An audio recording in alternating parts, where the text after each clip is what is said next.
Welcome back to Level Up with Loraine. Today we are going to be talking about self-doubt. What is it and how do you overcome it? What are the triggers? How do you identify them? And how do you work around them? A lot of people have let go or lost on great opportunities because of self-doubt. In the spirit of being vulnerable, as I am recording this episode today, I still haven't launched my podcast. Why, you may ask? Well, because of self-doubt. Who am I to think I can do this? Surely there are better people who can do this. It can be crippling, so stay tuned as we tackle how to deal with self-doubt in your journey to leveling up.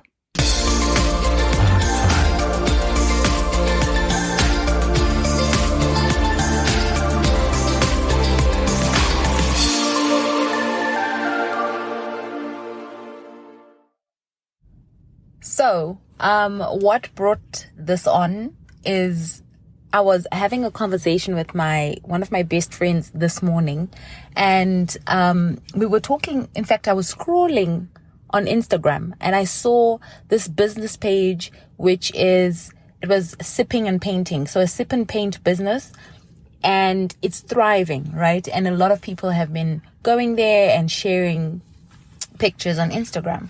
So I took a screenshot and I sent it to her and I said, do you realize this was your idea around 2015, 2016? She had been talking for the longest time about having a sip and paint business, and because she enjoys wine and she also enjoys hanging in intimate groups, she had decided that she wanted to start something similar for small groups of friends that can come and have, an intimate activity together and while sipping some wine and just having a good time. She literally spoke about this 8 years ago to date. And, to be scrolling on Instagram and someone has, brought it to life, and that person is not her. And this person is actually in her city. So I sent it to her and I said, do you realize this could have been you? She responded to say, girl, I don't know why I didn't do it. I didn't start it. I question myself and I struggle with self-doubt, right? And it broke my heart because me being on the outside looking in or having a front row seat to her life, I know how amazing she is. I know how spectacular. She is the smartest, most hardworking person I know. I mean, since we were in high school, she is the girl who could have fun and still get the highest marks in class. She knew from a young age how to strike the balance of having a great time, but also delivering on her schoolwork, and not just delivering, but always being in the top 3. And so I've seen her with that same work ethic throughout her life into adult life. And so for her to say to me, listen, I just didn't think I could do it. I thought about it. This is exactly what I wanted to do, but I just didn't. The voice in my head told me I couldn't do it. And I can relate. I mean, like I said and shared in my last episode, the reason I'm doing this podcast is for people like me and her who are badass women, but who still, struggle with, can I do this? Is it for me? What will people say? Am I being too ambitious? Is this goal not too big? No, it's not. And so that's what we're doing today. So I just thought I should share this context with you around why this was an important episode for us to get into today. So stay tuned in. I will be getting into ways and strategies that we could use on a daily basis to deal with that voice in your head that is telling you can't do something. Because I know for a fact and from experience that you can, you will, and you will thrive if you put your all into it. So one of the first things that you need to be able to do is recognize and acknowledge your self-doubt.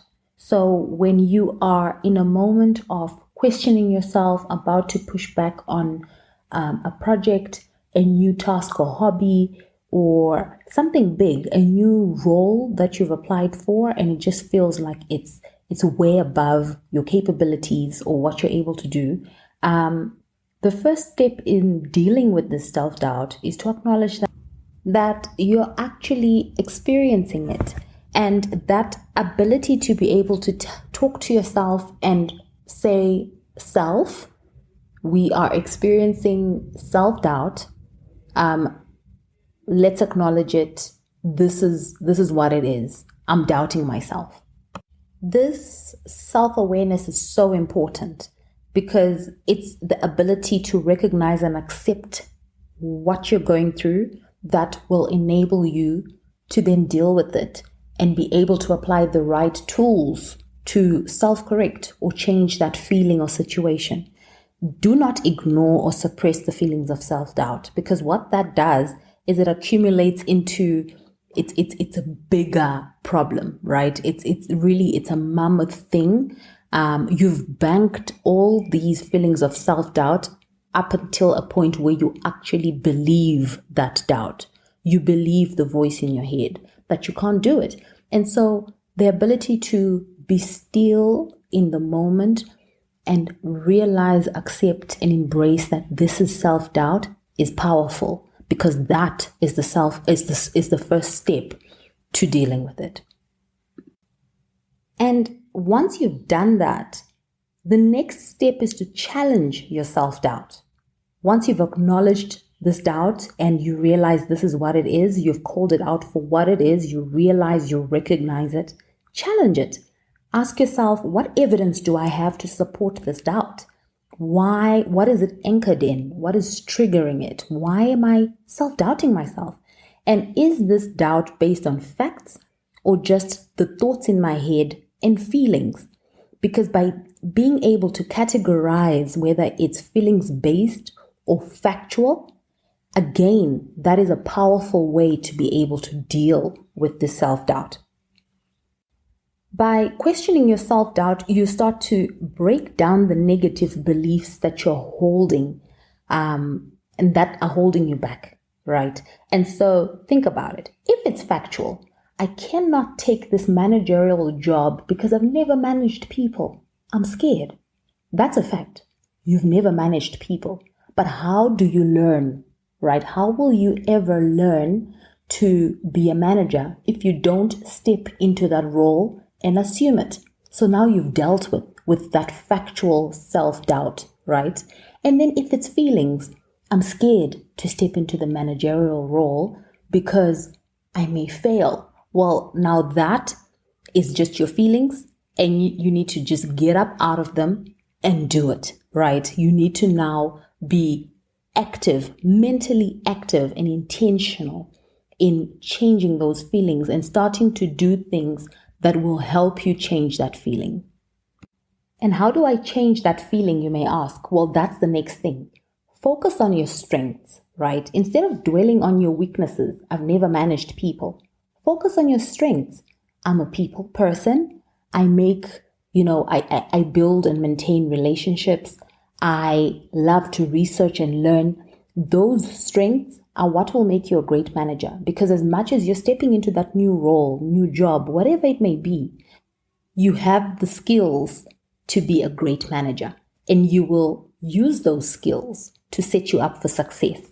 So what I want you to do when you're focusing on your strengths is make a list of your achievements, your talents, your skills to date. Reflect on your past successes and use them as motivation to overcome your self-doubt. And by focusing on your strengths, you naturally and without effort drown out the negative that you've been focusing on before. So focus on your strengths, highlight your strengths and all the reasons why you are the right person for this role, for this new opportunity, whatever it may be. It is your strengths that you need to focus on. So the next step is to take action.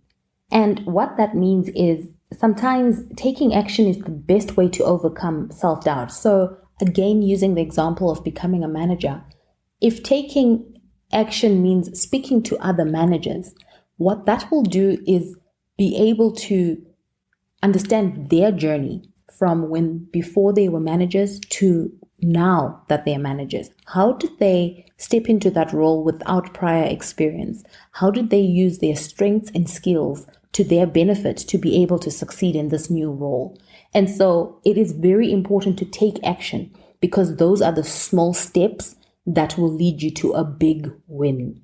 And setting small achievable goals that will help you build your confidence is very important. Each success will help you believe in yourself a little more. So whether it's, like I said, speaking to other managers and speaking to peers, speaking to your mentor, any small step, watching videos, what makes leaders great, what makes managers great, reading books, empower yourself.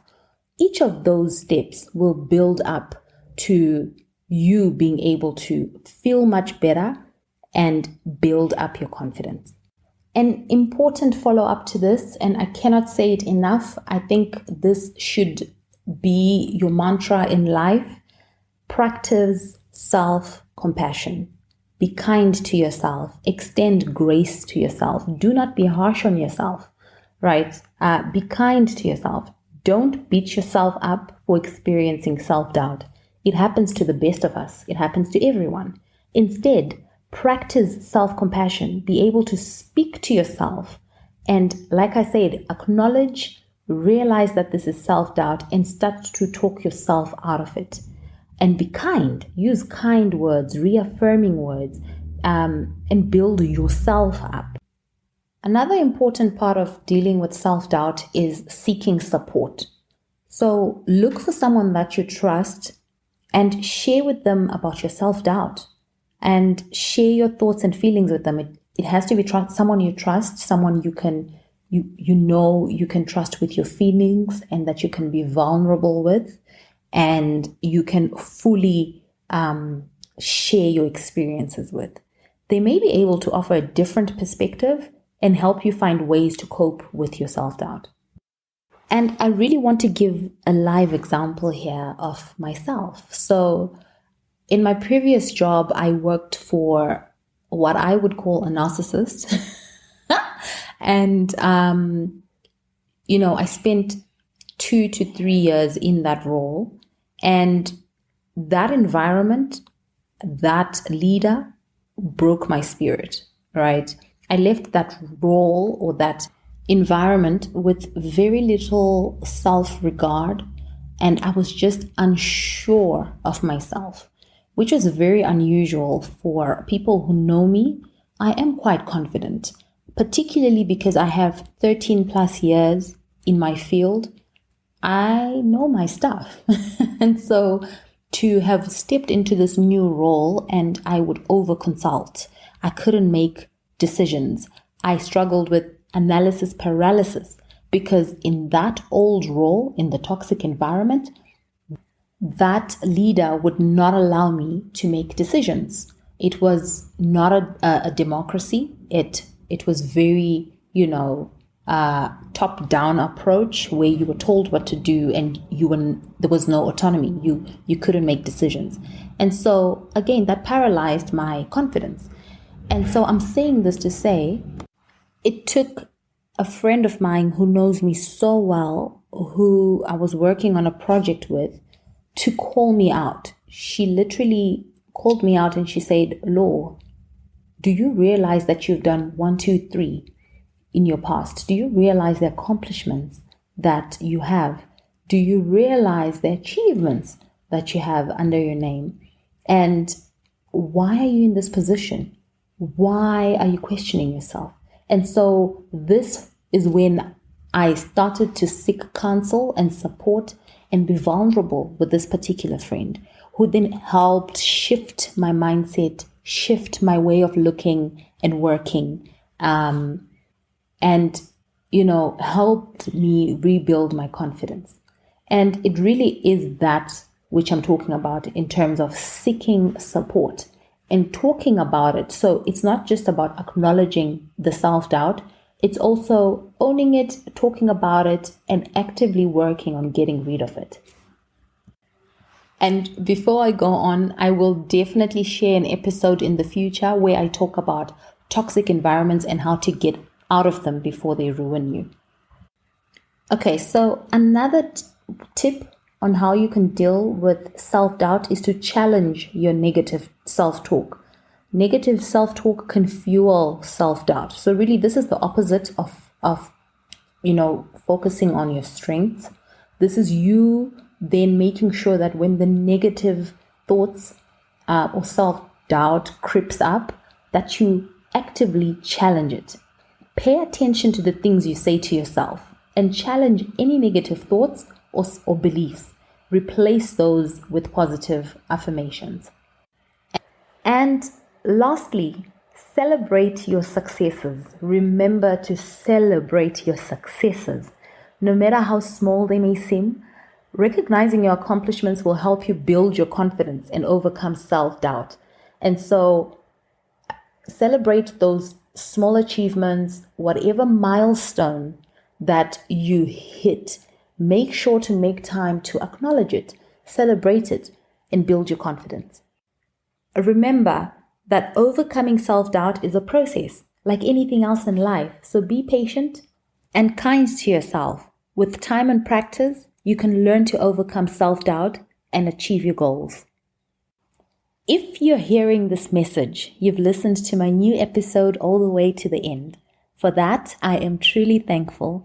If you enjoyed this episode, please leave a review on Apple Podcasts and Spotify and share this episode with your friends. I'm looking forward to the next episode. Until then, goodbye and continue to level up.